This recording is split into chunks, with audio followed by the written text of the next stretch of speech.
the American Southwest.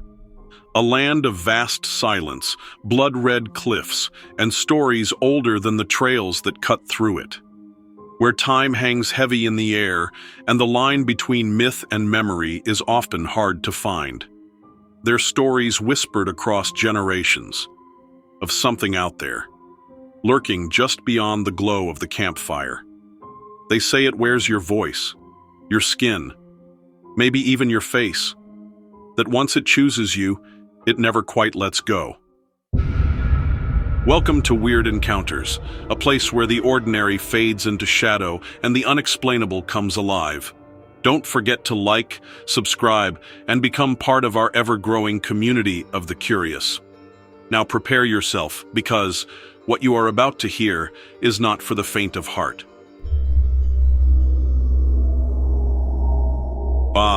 Utah. Home to wide-open skies, red cliffs, and stories older than the sandstone canyons that hold them. But sometimes the most terrifying truths aren't buried in rock. They're walking, just out of sight, in the dark. A man's solo trip through the Uinta Basin turns from peaceful retreat to something much darker. A chilling brush with a creature locals only whisper about. If you believe what he saw, then you'll never walk the high desert alone again. Have you ever heard of the Skinwalker? Not the movie stuff or the ghost stories people tell around a fire. I mean the real stories, the ones that don't get told at all unless someone trusts you, the ones that sit behind someone's eyes when they get quiet after dark. That's what I saw, I think. Still not sure. I've gone back and forth about it more times than I can count. This happened in October 2019. I was on a contract out near Navajo Mountain, right where Utah and Arizona meet. We were setting up solar array infrastructure with a crew out of Kayenta. I'd been doing seasonal work for a while. Solar, wind, some light grid work. Same kind of places, middle of nowhere, beautiful during the day, eerie as hell once the sun goes down. You get used to the quiet though, or at least I thought I did. That Friday, most of the guys headed back early. I stayed late to organize the tools and check a couple support frames we were having issues with. The air was cooling down, kind of crisp like it gets in the high desert that time of year. I remember the sun slipping behind the ridge and how quick everything went dark. There's no in-between out there, just bright, then black. It was quiet. Not like peaceful quiet, like wrong quiet. I was just zipping up the last case when I heard my name, clear as day, not shouted. It was just said softly behind me. But it wasn't just someone calling my name. It was my mom's voice. Now, she lives hours away in Mesa, and she wasn't anywhere near this job site. It stopped me cold. I remember my hands shaking as I turned with the headlamp beam. Nothing. Just shadows. I told myself it was wind, or a radio, or maybe I was tired and just hearing things. That's when I saw something on the ground, crawling low from behind one of the trailers. I thought it was a stray dog or coyote at first, but then it stood up. Too tall, too thin. Its movements weren't right. Like something trying to move like a person but not used to the body it was wearing. I only got a glimpse before my headlamp flickered. Eyes that flashed red, a mouth too wide for the face it had. And the clicking. This weird tongue-clicking sound. Like an insect or something mimicking a noise it didn't fully understand. Then it said something else. "Hey man, you left your tools." It used my own voice. My exact tone from earlier in the day. I said that out loud when I realized I left my drill behind one of the mounts. I had no idea anyone had heard it. I backed away and got in my truck. I started it with shaking hands, and I didn't turn the lights on till I hit the first mile of the main road. I didn't stop till Kayenta. I walked into that Shell station just off Highway 160 and grabbed water, still shaking. The lady at the counter looked me over and just said, "You saw it, didn't you?" I didn't answer. She didn't press. After that, I started digging. I needed to know what the hell I saw. That's when I found out about the Lushi, the Skinwalker. The legends are older than any town around there. Witches, dark shamans, people who gave up their humanity for power. They can mimic voices, wear the skins of animals. Some say people too. They don't just kill. They play. They torment. They choose who sees them. It freaked me out. I fell down the rabbit hole hard and started looking for explanations, real ones. I'm not a superstitious guy. I believe in what I can see and test and repeat, so I tried to make sense of it. There are a lot of explanations. One is misidentified animals. Maybe I saw a coyote with mange or some kind of deformed predator. Fear can warp your perception. It's a real thing. Our brains fill in blanks, especially in high-stress situations in unfamiliar environments. Some people argue it's auditory hallucinations brought on by isolation and fatigue.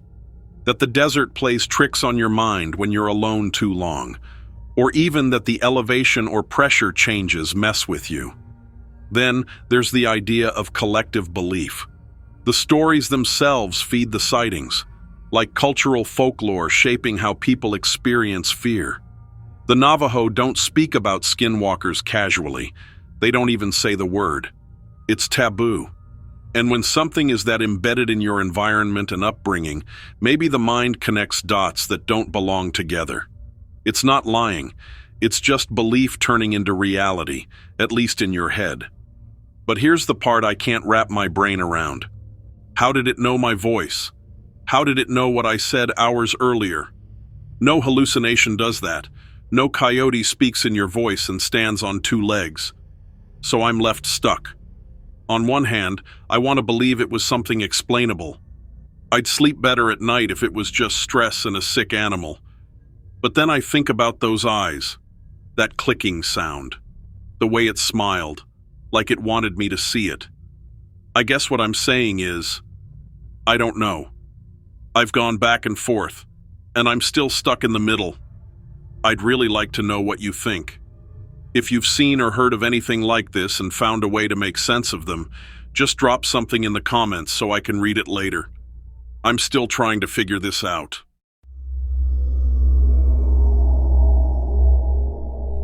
I've never written something like this before, and honestly, I almost didn't send it. I'm not the type to get into weird paranormal stuff or post online about ghosts or UFOs or whatever.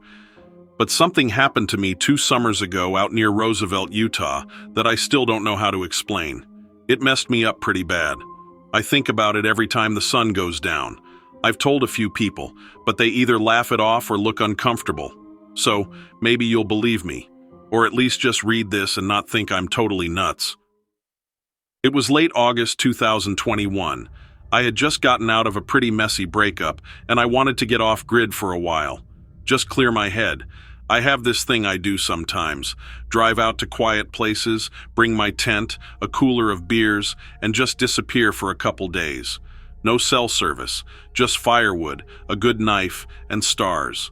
Utah's a good place for that. Wide open. A friend of mine from Provo told me about a spot near Bottle Hollow Reservoir, about 10 minutes east of Roosevelt. Quiet, good fishing, and he said hardly anyone goes out there after dark, which honestly sounded perfect to me at the time. I didn't really think much about why he said after dark that way. I got there around 4 p.m. First thing I noticed was how dead still everything was. Like no birds, no bugs. Even the wind felt like it was holding its breath. You ever been in a place like that? It's unsettling, but I chalked it up to being so far out. I set up camp near the tree line but facing the water. I could see the reflection of the hills off the reservoir. Gorgeous view, honestly.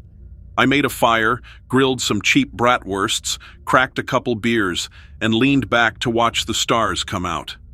It was around 9:30 or 10 when I started feeling off. The fire was still going strong, and there was this moment where I noticed it flicker like there was a sudden gust of wind, but there wasn't any wind. The trees weren't moving. Nothing else shifted. Just the fire, like something passed in front of it. Then the woods behind me got quiet, like dangerously quiet. No crackling branches, no owls, just the pop of the fire and the beat of my own heart in my ears. I turned around thinking maybe it was a mountain lion or coyote. I'd seen them before out in Utah, but this wasn't like that. I didn't see anything, but it felt like something was watching me. Not like a maybe. I knew. Then, and I swear to God, I heard my own voice coming from the woods.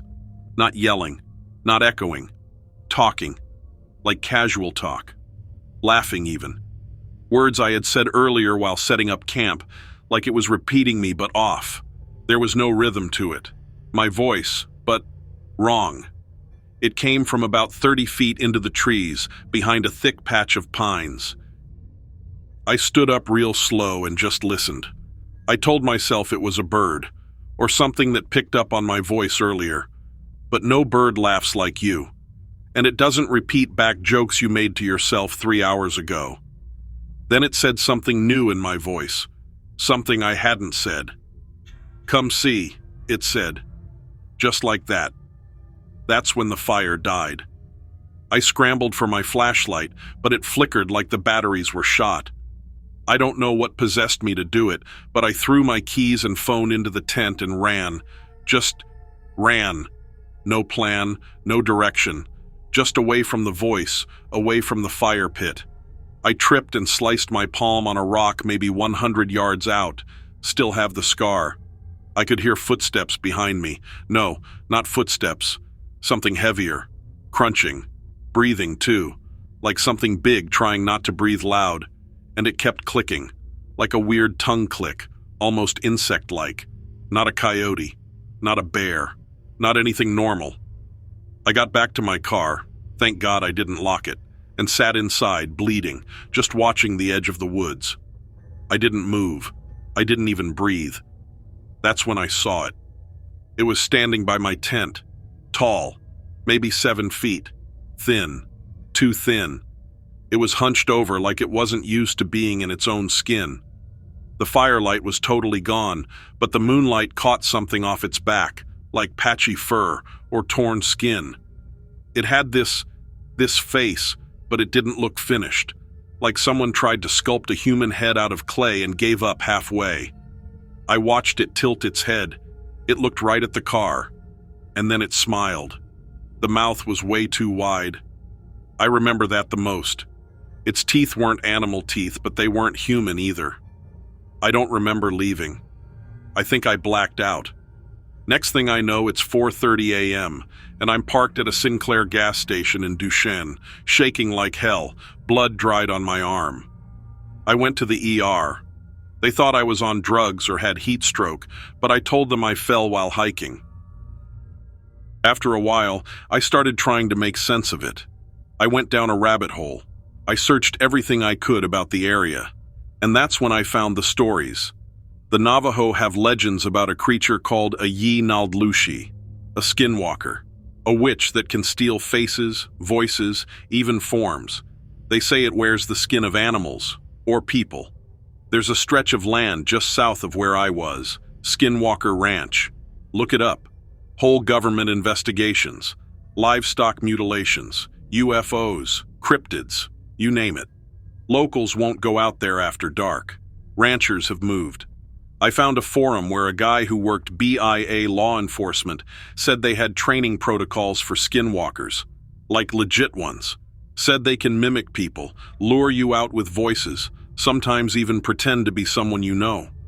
Someone else from Mighton said they saw something similar back in 2004, a thing standing in a road that looked like a deer walking on its back legs.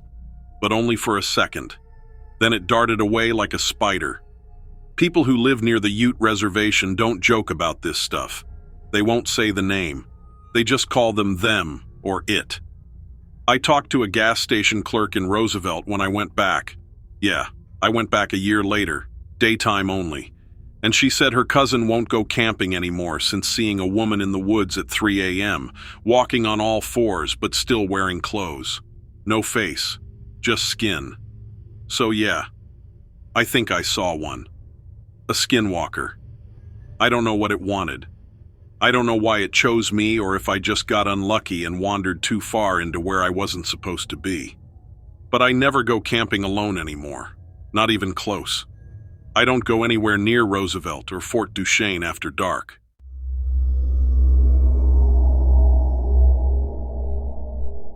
Some things, they say, you just have to see to believe.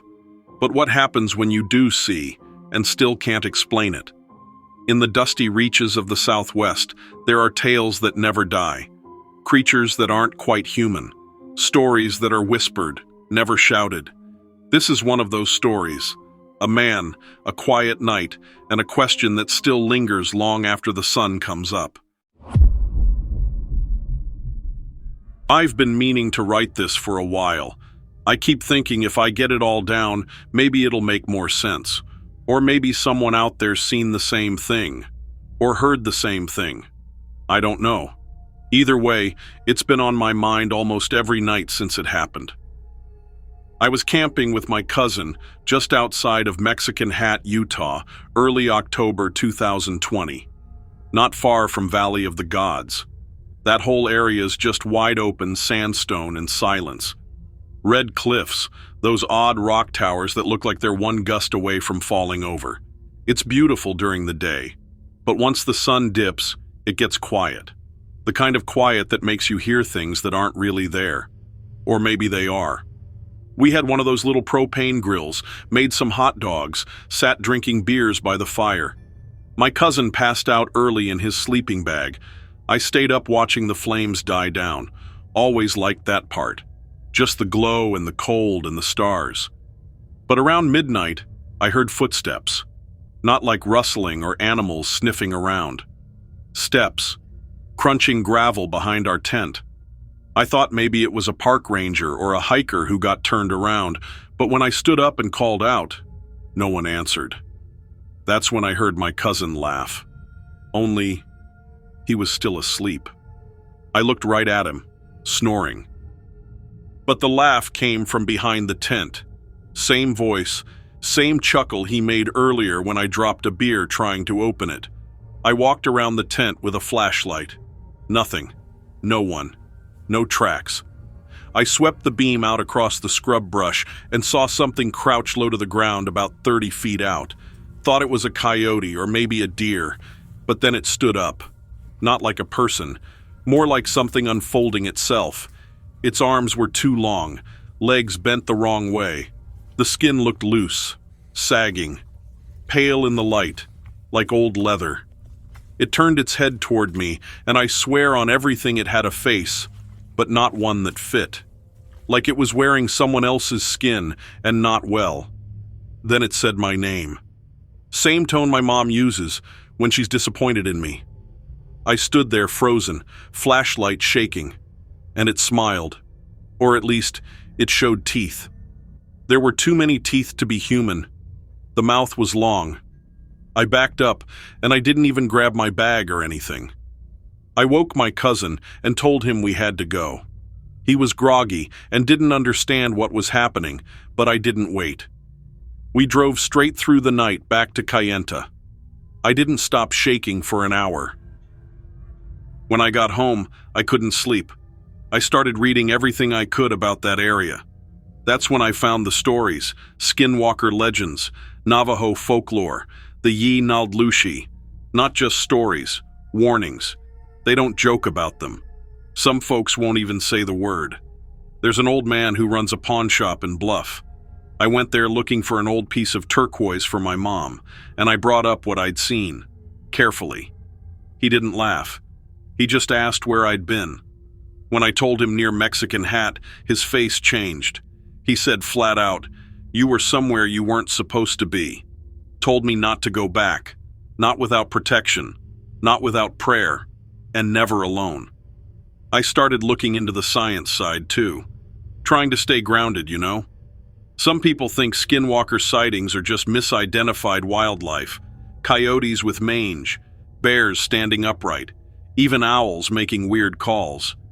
You add in the darkness, a little fear, and your brain can invent monsters. Then there's the psychological stuff, Sleep deprivation, isolation, low oxygen levels, even magnetic anomalies in the desert affecting the brain. The mind can play tricks, especially out there where things feel ancient and heavy. Folklore plays a big part too. If you grow up hearing the stories, you're more likely to see something that fits them when you're scared. It's called suggestibility. Your brain makes patterns where there are none. I get that. But here's the thing. I didn't grow up hearing those stories. I didn't know what a skinwalker was. Not really. I went into this blind, and yet I saw it. Or something close. Heard it. So now I sit somewhere in between. Somewhere between fear and doubt. Between belief and logic. I want to believe it was just my mind messing up. I wish that was true. But that voice, that smile, that face, it was something else. The mystery's still there. It hasn't gone away. Maybe it never will. That's what makes these stories last, right? That they blur the line between what's real and what isn't.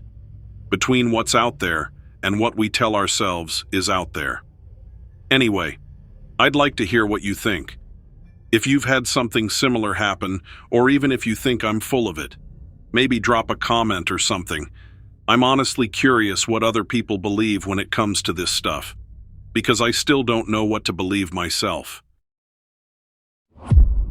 And so, another strange encounter fades away.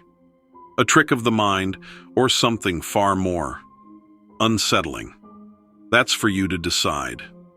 Thank you so much for watching my stories. Make sure you hit that like button, subscribe, and turn on notifications. Your support is what keeps this channel going.